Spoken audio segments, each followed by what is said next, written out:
سوال شان فضیلت حقیقت جامعہ از عالم امر اس مرغا کے ان از عالم خلق اس و مرکب آن عناصر کی فضیلت از کجا یافت۔ یہ سوال کیا گیا کہ حقیقت جامعہ کا تعلق عالم امر سے ہے اور جو گوشت کا لوترا ہے اس کا تعلق عالم خلق سے ہے، تو عالم خلق کو اتنا مقام کیسے مل گیا؟ از کجا یافت، یہ فضیلت کہاں سے اس کو مل گئی ہے؟ تو جواب انہوں نے دیا کہ عالم خلق را فضیلتیں بر عالم امر است۔ ہم تو سمجھیں کہ عالم امر تو زیادہ فضیلت، فرمانے عالم خلق کو عالم امر پر فضیلت ہے کہ عوام ادراک عوام بلکہ ادراک اکثر خواص کہ عوام یہی سمجھتی ہے، اور اکثر جو خواص ہیں اور پھر آگے لکھا خسر خواص ہیں ان کو بھی اس کا علم نہیں ہوتا، سمجھتے ہم کچھ اور ہے، حقیقت اس کی کچھ اور ہوتی ہے۔ یہ طویل مضمون آگے جا کر فرمایا کہ یہ جو عالم خلق اور عالم امر ہے 10 اجزاء سے مرکب ہے، 5 عالم امر سے تعلق رکھتے ہیں اور 5 عالم خلق سے تعلق رکھتے ہیں۔ عالم امر سے جو تعلق ہے قلب، روح، خفی، اخفا، یہ 5 جو ہے قلب، روح، سر، خفی، اخفا، یہ 5 جو ہے یہ عالم امر میں سے، اور نفسی اور قالب یہ عالم خلق میں سے۔ نفسی کے اندر ایک نفس آ گیا، قالب کے اندر 4 چیزیں، آگ، پانی، مٹی اور ہوا، یہ 4 عناصر ہیں، عناصر اربع جن کو کہا جاتا ہے، جس سے یہ ساری کائنات بنی ہے۔ تو قالب کے اندر وہ ساری چیزیں آ جاتی ہیں، تو اس طرح یہ نفسی اور قالب یہ عالم خلق میں سے، اور باقی جو 5 لطائف ہیں، 5 جو قوتیں ہیں قلب، روح، سر، خفی، اخفا، یہ عالم امر میں سے ہیں۔ یہاں بڑی تفصیل کے ساتھ اس کو بیان کیا گیا اور فرمایا کہ از ترکیب اجزاء عشرہ صورت یافتہ از 4 یہ اجزاء عشرہ سے یہ مرکب ہوا ہے۔ کہا کہ ایک معجون ہوتی ہے، مثال دی انہوں نے، کہا کہ علیحدہ چیز ہوتی ہے، علیحدہ ہر چیز کی اپنی اپنی خاصیت ہے، لیکن جب اس کو آپ مرکب کریں گے، معجون بنائیں گے، ساری چیزیں اس میں ڈال دیں گے، مکس کر دیں گے، اب وہ ایک وحدانی کیفیت بن جاتی ہے۔ تو یہ ایک وحدانی کیفیت 10 اجزاء ہیں علیحدہ، جب انسان ان کو طے کرتا ہے اور ان کو معلومات ہو جاتی ہے تو یہ ایک مرکب ہو جاتا ہے، پھر یہ وحدانی کیفیت بن جاتی ہے، پھر یہ سارے ایک ہوتے ہیں۔ اور ان میں فرمایا کہ جو اعظم اجزاء ہے وہ خاک ہے، اور خاک کی پھر آگے آپ نے بڑی تعریف کی، فرمایا کہ یہ خاک سب سے افضل ہے اور اس کا خیال رکھنا چاہیے۔ المختصر کے یہ شعر بھی لکھا، خاک شروع تا گل بر برید کہ بجز خاک نیز مظہر گل، کہ بندے خاک ہو جا کہ جب تو خاک ہوگا تو اس خاک پر پھول کھلیں گے، اس خاک پر آبیاری ہوگی۔ اگر اپنے آپ کو خاک نہیں سمجھتا، اس خاک کی کیفیت کو نہیں سمجھتا تو پھول نہیں کھل سکتے۔ جب تک خاک نہیں ہوگا بندہ، خاک کی کیفیت نہیں اختیار کرے گا، اس وقت تک اس میں پھول نہیں کھل سکتے، پھول نہیں ہو سکتے، ہریالی نہیں ہو سکتی، آبیاری نہیں ہو سکتی۔ آبیاری ہمیشہ خاک پر ہوتی ہے، آگ میں آبیاری نہیں ہو سکتی، پانی پر آبیاری نہیں ہو سکتی ہے، ہوا میں آبیاری نہیں ہو سکتی۔ آبیاری اور پھول جو کھلتے ہیں فرمایا ہمیشہ یہ خاک پر کھلتے ہیں۔ یہ بہت عمدہ مثال دے کر اس بات سمجھائی گئی، آپ ضرور اس کو پڑھیں اور اس وقت بار بار پڑھیں گے پھر اس کی سمجھ بھی آ جائے گی۔ فرمایا کہ خاک یہ ہے، اگر بجد خاک نیز مظہر گل، کہ خاک کے علاوہ گل کا مظہر کوئی نہیں ہے، گل کے نکلنے کی جگہ ہی نہیں ہے، پھول کہاں نکلیں گے؟ تو اس لیے فرمایا برادر اے بھائی تم اس بات کو سمجھو اور ان چیزوں کو سمجھ کر ان علوم معارف نہ رسد، جب تک تم اس مقام کو نہیں سمجھو گے یہ علوم معارف نہیں ہوں گے۔ پھر آگے ایک بات مثال سمجھائیے کہ ہم باقی لوگ تو اپنی جگہ پر ہیں، حضرت ابراہیم علیہ السلام کو اللہ نے خلیل الرحمن بنایا، فرمایا کہ اطمینان انہوں نے اطمینان کے لیے اللہ تعالیٰ سے سوال کیا، اب قرآن پاک میں ذکر ہے کہ کیفا یحیی الموتیٰ، کہ اللہ تو مردوں کو کیسے زندہ فرماتا ہے. ربی ارنی، تو مجھے دکھا اس بات کو. تو اللہ نے فرمایا کہ اولم تؤمن، کیا آپ یقین نہیں رکھتے؟ تو حضرت ابراہیم علیہ السلام نے جواباً عرض کی کہ میں یقین تو رکھتا ہوں، ولکن لیطمئن قلبی، میں اطمینان قلبی حاصل کرنا چاہتا ہوں. ایک علم الیقین ہوتا ہے، ایک عین الیقین ہوتا ہے، ایک حق الیقین ہوتا ہے. یہ تین درجات ہوتے ہیں. یہ ایک علیحدہ سے اصل اس میں پاس ہے. فرمایا ولکن لیطمئن قلبی، میں اطمینان قلبی حاصل کرنا چاہتا ہوں. حضرت مجدد رحمۃ اللہ علیہ نے اس میں بہت پیاری بات لکھی ہے. کہا کہ یہی بات ہمیں سمجھ نہیں آتی کہ ہم اعتراض شروع کر دیتے ہیں. ابراہیم علیہ السلام کو کیا شک تھا؟ ان کو اعتراض تھا. ان کو کوئی شک اور اعتراض نہیں تھا. یہ ایک تکلف پایا جاتا ہے. تو اس لیے کیونکہ وہ ساری معرفت کو جانتے تھے، حقیقت حال سے واقف تھے. اس لیے جو واقف ہوتا ہے وہ ہمیشہ طلب میں رہتا ہے، مستلب ہوتا ہے. اضطراب اور متواصل اور حضر والی کیفیت اس کے اندر ہوتی ہے، دائم الفکر ہوتا ہے. یہ جو مفہوم ہے حضرت مجدد رحمۃ اللہ علیہ جو بیان کرنا چاہ رہے ہیں، اس کے اندر بھی ایک بہت بڑی خاصیت ہے اور اس کے اندر بڑے راز ہیں یہ جو انہوں نے اس مقام پر اس کو بیان کیا ہے. اور آخر میں جا کر یہ بیان فرماتے ہیں کہ ایک حقیقت جامعہ فرماتے ہیں کہ قلب را از تکلب گزارینندہ تمکین رسانی دندہ، کہ بندے اس قلب کو تکلب سے آگے گزار. یہ تکلب ہوتا رہے گا، اس کے مختلف احوال آتے رہیں گے، کیفیت بدلتی رہے گی، پریشانیاں بھی آئیں گی، معاملات بھی آئیں گے. یہ تکلب ہوتا رہے گا. لیکن کیا کرنا ہے کہ اس کو تکلب سے گزار کر تمکین رسانیدہ اند، تمکین تک اس کو پہنچانا ہے.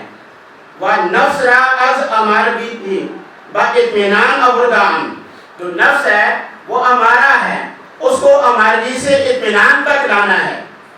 اور ناری را از سرکشی و نافرمانی باز داشتہ، اور جو ناری کیفیت بندے کے اندر ہے اس کو سرکشی اور نافرمانی سے باز رکھنا ہے. تو یہ ضروری ہے، تب جا کر معاملہ ہوگا. اور خاک را زپستی و پست فطرتی ارتفاع دادا، کہ جو خاک ہے یہ پستی کی طرف جاتا ہے، اس کو پستی سے ارتفاع عطا کرنا ہے، بلندی کی طرف لے کے جانا ہے، تب جا کر معاملہ یہ ہوگا. تو پھر آگے کہتے ہیں کہ ہر انسان مرکب عظیم اجزائے اشراس، کہ ہر انسان اس 10 اجزاء سے مرکب ہے اور اسی ترتیب سے ہے. جب یہ سارا جمع ہو جاتا ہے تو ایک وحدانی کیفیت پیدا ہوتی ہے اور اس کے بعد پھر درجات بلند ہوتے ہیں. لیکن اس کے لیے حضرت مجدد رحمۃ اللہ علیہ مقام پہ فرماتے ہیں کہ یہ جو قلب ہے اس کو یہ نہ سمجھا جائے. یہ مکتوب ایک اور علیحدہ ہے، اس کے اندر اسی تفسیر کو بیان کیا گیا. فَإِنَّهُ أَقْرَبُ مَا يَصِلُ إِلَيْهِ سُبْحَانَهُ وَالْخَلْقُ كُلُّهُمْ، کہ مخلوق ساری اللہ کی بندے ہیں سارے. جیسے ہم کہتے ہیں کسی کے غلام ہیں، تو سارے جس طرح کسی کے غلام ہوتے ہیں تو اللہ کی ساری مخلوق اللہ کے بندے ہیں. اور اگر کسی غلام کے سامنے، کسی آقا کے سامنے اس کے غلام کو اذیت دی جائے یا اس کو گالی دی جائے یا اس کو مارا جائے، غلام کو جو تکلیف ہونی ہے وہ اپنی جگہ پر ہے، آقا کو زیادہ تکلیف ہوگی. کسی کا بیٹا ہے، اگر اس کے بیٹے کو کوئی شخص مارے تو بیٹے کو جو تکلیف ہے وہ اپنی جگہ ہے، لیکن جو تکلیف والد کو ہونی ہے وہ زیادہ ہے. ایک چھوٹی سی مثال دے کر میں یہ بات واپس آتا ہوں. حضرت لقمان علیہ السلام اپنے بیٹے کو نصیحت کر رہے تھے اور ایک نصیحت کی کہ ہر محمود اور مکروہ ہے، ناپسندیدہ عمل ہو یا محمود ہو، وہ اللہ کی طرف سے ہوتا ہے. بندے کے ساتھ جو بھی معاملہ ہو اللہ کی طرف سے سمجھنا چاہیے اور اس پہ صبر کرنا چاہیے. بیٹے نے کہا کہ محمود کو تو میں سمجھتا ہوں کہ محمود اچھی چیز اللہ کی طرف سے ہے، لیکن جو ناپسندیدہ اور پریشان کن معاملہ ہے وہ بھی اللہ کی طرف سے ہے، یہ بات میری سمجھ میں نہیں آتی. لقمان علیہ السلام نے اپنے بیٹے انم، ان کا بیٹی کا نام تھا، اس کو سمجھایا، کہا کہ یہ بھی اللہ کی طرف سے ہے اور اس میں اگر خیر میں کچھ تاخیر آ جائے تو اللہ کی طرف سے سمجھا کرو. لیکن اس نے کہا کہ یہ میری عقل میں نہیں آتی، سمجھ میں نہیں آتی، آپ مجھے سمجھائیں اس کو، اس کی وضاحت کریں۔ تو حضرت لقمان علیہ السلام نے کہا کہ میں تو آپ کو یہ بات بتا دی ہے، اس سے زیادہ میں نہیں سمجھا سکتا، آؤ ہم چلیں، ایک اللہ کے نبی ہیں، اس نبی کی بارگاہ میں جاتے ہیں، وہاں جا کر ہم اس بات کو سمجھتے ہیں، ان کے سامنے پیش کرتے ہیں، وہ ہمیں یہ بات سمجھا دیں گے کہ اگر کبھی خیر میں تاخیر ہو جائے اور نقصان ہو رہا ہو، پریشانی ہو، تو یہ بھی اللہ کی طرف سے ہے۔ تو یہ بات وہاں جا گھوڑے پہ سوار ہوئے، راستے میں گھوڑے کو ٹھوکر لگی اور گھوڑا گرا، مر گیا، اور زاجرہ ختم ہو گیا، پانی ختم ہو گیا، پریشانی ہوگی، پیدل چل پڑے کہ جانا تو ہے، مقصد تو حل کرنا ہے، لیکن جانا بہت دور ہے اور سفر بڑا طویل ہے، چلتے گئے راستے میں، تھک گئے، بیٹا تھک گیا، کہا ابا جان بہت دور سفر ہے، میں تو سواری کے بغیر نہیں جا سکتا، بڑی پریشانی ہے، ہم ایک مسئلے کے لیے اتنی تکلیف اٹھا رہے ہیں، اتنی پریشانیاں، گھوڑا ہمارا مر گیا، راشن ہمارا ختم ہو گیا، پانی ہمارا ختم ہو گیا، اتنا ہمارا سخت نقصان ہو گیا، تو ہم جو ہے زیادہ پریشانی میں ہیں، آگے کس طرح جا سکتے ہیں؟ بس چلتے گئے، لیکن تھک گیا جب بچہ، اچانک اس کے پاؤں میں ایک نوکیلا پتھر لگا اور وہ بیٹا گر گیا کیونکہ اس کے پاؤں میں پتھر لگ گیا تھا۔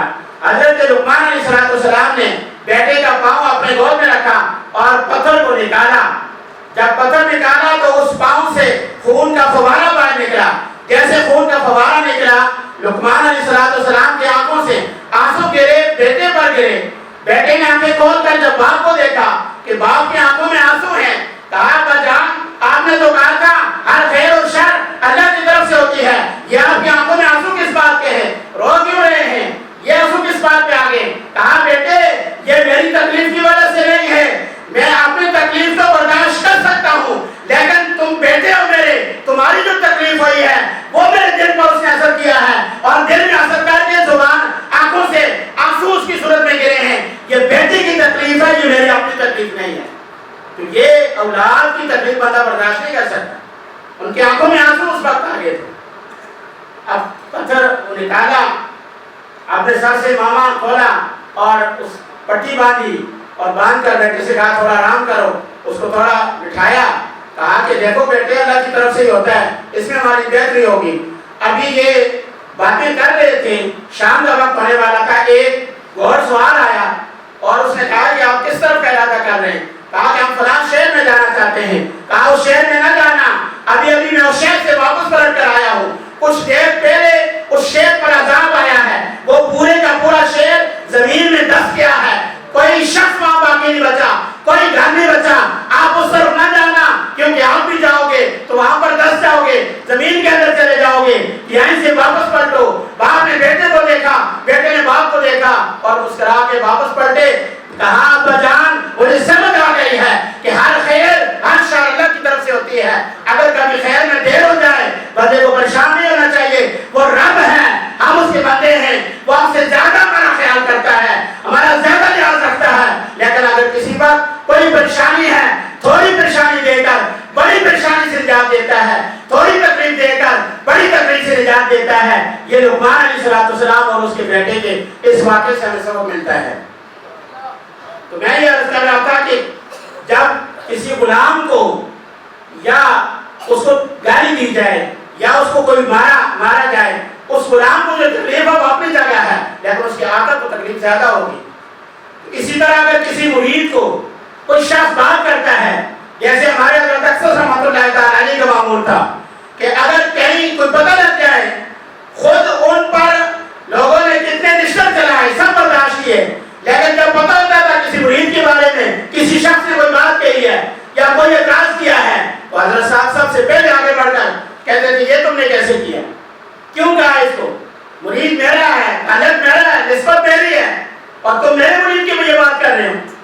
تو یہ ہمیں بھی خیال کرنا چاہیے کہ ہمارے حضرت اقدس رحمۃ اللہ تعالی علیہ کا یہ معمول تھا۔ اس لیے میں جو مجدد ثانی رحمۃ اللہ علیہ بتا رہے ہیں کہ غلام کو جب تکلیف ہوتی ہے تو آقا کو سے زیادہ ہوتی ہے، تو پھر بندہ سوچ لے کہ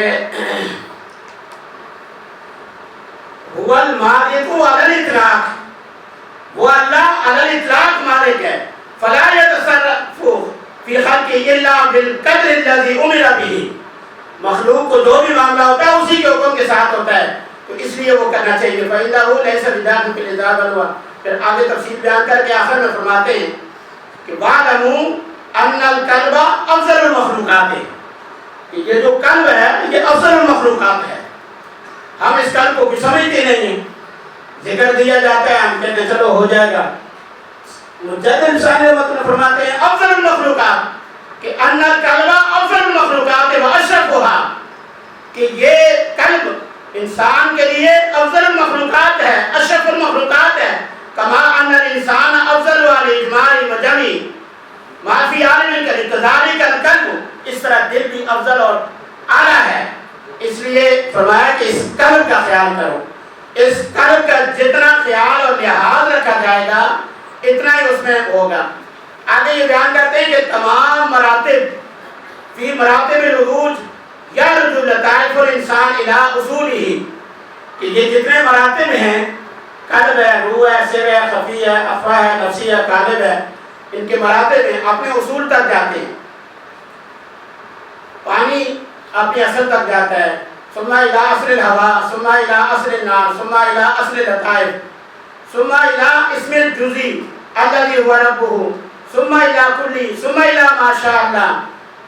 آخر فرماتے ہیں بخلاف القلب، کہ قلب کو چھوڑ کر فإنہ لیس لہ اصل، اس کی کوئی اصل نہیں ہے. ہر شے کی اصل ہے لیکن قلب کی اصل نہیں ہے. یارجو الیہ، جس کی طرف یہ چلے، بلکہ بل یکون العروج منہ، تمام عروج اسی سے قلب سے ہوتے ہیں. اولا الی الذات تعالی وانہ باب غیب الہویت، یہ ایک بہت معنی خیز جملہ ہے کہ سارے قلب سے ہی ساری چیزیں نکلتی ہیں، قلب سے ہی اشکار ہوتے ہیں، قلب کسی کی طرف نہیں جاتا. تو اس لیے اس قلب کو ہم سمجھیں اور اس کی حقیقت سمجھیں. یہ مکتوب ضرور پڑھیں تاکہ اس میں جو کچھ میں نے تھوڑا اشارہ دیا ہے، یہ تقریر نہیں ہے، نہ میں مکتوب پورا سمجھا سکتا ہوں، یہ صرف ایک اشارہ دیا ہے میں نے. تو اس کو جب ہم پڑھیں گے تو ہمیں معلوم ہوگا کہ کتنا اس کے اندر وزن ہے. حضرت مجدد ثانی رحمۃ اللہ علیہ کا ذکر خیر پہلے تمام ساتھیوں نے کر دیا. آپ کے جو 7 بیٹے اور 3 بیٹیاں تھیں، اور ہمیشہ اس کا نام لیا جاتا ہے کیونکہ جب اولاد کا ہم ذکر کریں گے تو ان کی روح زیادہ خوش ہوگی. ان کے ذکر سے بھی ہے لیکن اولاد کے ذکر سے والدین زیادہ خوش ہوتے ہیں. اس لیے انسان کو اس چیز کا خیال کرنا چاہیے. کوئی بھی شخص ہے اس کا بھی خیال کرے لیکن اس کی اولاد کا بھی خیال کرے. خواجہ محمد صادق رحمۃ اللہ علیہ، خواجہ محمد سعید رحمۃ اللہ تعالیٰ علیہ، خواجہ محمد معصوم رحمۃ اللہ علیہ، خواجہ محمد فرد رحمۃ اللہ علیہ، خواجہ محمد عیسیٰ رحمۃ اللہ علیہ، خواجہ محمد افضل رحمۃ اللہ علیہ، اور 3 آپ کی صاحبزادیاں تھیں، خواجہ محمد اشرف رحمۃ اللہ علیہ، اور 3 صاحبزادیاں تھیں، بی بی رقیہ، ام کلثوم اور بی بی خدیجہ. یہ 3 آپ کی صاحبزادیاں اور 7 آپ کے صاحبزادے تھے. حضرت مجدد ثانی رحمۃ اللہ علیہ نے نظم کی صورت میں کچھ اشعار اپنے آنے والے لوگوں کو بتائے ہیں اور ان کو میں پڑھ کے پھر میں بات ختم کرتا ہوں. ہر روز باشی صائمن، یہ ان کی نعت ہے، ان کے الفاظ ہیں یہ. ہر روز باشی صائمن، ہر لیل باشی دائمن، کہ اے میرے مرید، اے مجھ سے محبت رکھنے والے، ہر روز باشی صائمن، روزانہ روزے سے کرو، ہر لیل باشی دائمن، اور رات کو جاگا کرو، ہر ذکر باشی در ذکر باشی دائمن، اور دائمن ذکر کیا کرو، مشغول شو در ذکر ہو کے ذکر میں ہمیشہ مشغول رہا کرو. گر عشق خواہی جاویداں، عزت بخائی در جہاں، این ذکر ہو بر عام بخاں، مشغول شو در ذکر ہو، سودے ندارت خفتنت، تمہارے سونے میں کوئی فائدہ نہیں ہے، کتنا سو گے. سودے ندارت خفتنت، ناچار باید رفتنت، آخر ایک دن تو یہاں سے تمہیں جانا ہے، ہمیشہ نہیں رہنا. سودے ندارت خفتنت، ناچار باید رفتنت، درگور تنہا ماندنت، قبر میں اکیلا رہنا ہے، کوئی ساتھ نہیں ہوگا. مشغول شو در ذکر ہو، کہ بندے اس دنیا میں ذکر میں مشغول ہو جا، یہ ذکر تمہاری قبر کا ساتھی ہوگا. ہو بس ذکر سانس کن، ہو کے ساتھ اپنے ذکر کا سانس کر، اور نام خدا آواز کن، خدا کے نام کی آواز نکال. کفل زی سینہ باز کن، اپنے دل کے تالے کو کھول دے. مشغول شو در ذکر ہو، علم بخانی بعمل، فردہ نبخشی تا خجل، کہ بندے علم بخانی بعمل، علم بھی پڑھ سال عمل کہ فردہ نہ باشی تا خجل، کل شرمندگی نہ اٹھانی پڑے. درپیش قادر لم یزل، مشغول شو در ذکر ہو. آگے فرماتے ہیں ہر دم خدا را یاد کن، دل ہائے غمگین شاد کن. ہر دم ہر سانس اپنے رب کو یاد کرو، دل ہائے غمگین شاد کن. اپنے دل کو شاد رکھو. بلبل صفت فریاد کن، مشغول شو در ذکر ہو. بلبل کی طرح ذکر میں مشغول ہو جاؤ. مسکین احمد ان کا نام تھا. مسکین احمد مرد شو، اپنے آپ کو مخاطب کر کے فرما رہے ہیں مسکین احمد مرد شو، در جملہ عالم فرد شو. کہ مسکین احمد وہ سب سے بڑے مسکین، کہ حضور نے فرمایا کہ میں مسکینوں کے اللہ سے دعا کی، مسکین رکھ، مسکین اٹھا، مسکینیت میں موت عطا فرما. یہ مسکینیت یہ نہ سمجھے کہ غریب فقیر اس کا نام ہے، یہ ایک بہت بڑا درجہ ہے. بہرحال مجھے رحمۃ اللہ علیہ نے اپنی عاجزی کے لیے کہا تو وہ ایک عظیم شخص تھے. فرمایا مسکین احمد مرد شو، وہ اپنے آپ کو مخاطب کہہ رہے ہیں اس وقت. فرمایا کہ در جملہ عالم فرد شو، تمام عالم میں اکیلے ہو جاؤ. آج دنیا نے دیکھ لیا کتنے 100 سال گزر گئے، جب وہ اپنے وقت میں مرد بنے تو آج تک وہ فرد ہی ہیں، ان جیسے اور کوئی نہیں. در راہ حق جو گرد شو، مشغول در ذکر ہو، حق کے راستے میں مشغول ہو جاؤ. انہوں نے اس وقت یہ اشعار کہے تھے. یہ اشعار ہمیں سبق دے رہے ہیں کہ ہم ان کے نقش قدم پر چلتے ہوئے انہی کے طریقے پر جو حضرت اقدس رحمۃ اللہ تعالی نے ہمیں سکھایا بتایا اس پر جا کے آگے بڑھیں. میں نے جیسے پہلے ذکر کیا حضرت علامہ مولانا ذاکر صاحب کو اللہ تعالیٰ مزید برکتیں عطا فرمائے کہ